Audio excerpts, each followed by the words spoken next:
example, today the US has moved its embassy to East Jerusalem, and in 2 months, Trump will be in the White House. And these guys, for example, for them, East Jerusalem is not an occupied territory.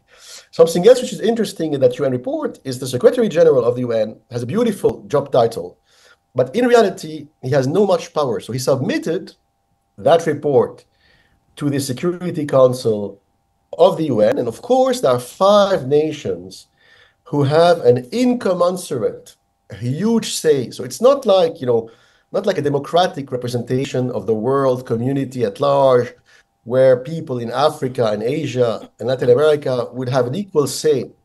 It is 5 countries who control the Security Council because of their veto power and their permanent seats. Who are they? The United States, Britain,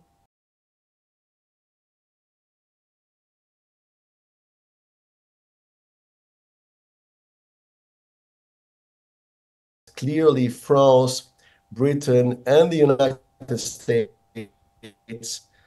are leaning to various, varying degrees, but they're leaning towards the Israeli worldview. So they view what's happening in Gaza and the West Bank and even South Lebanon with the eyes, with the perspective of the Israelis.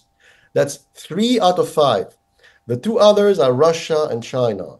China has huge economic and financial interest in Israel, including in ports and airports, where Chinese-owned state companies have billions of dollars of investment.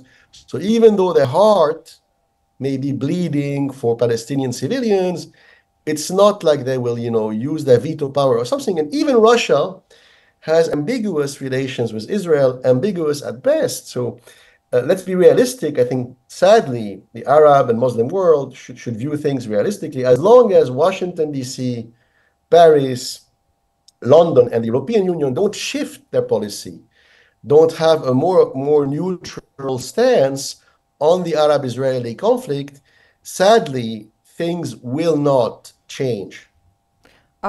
Sadly, things would not change for the time being.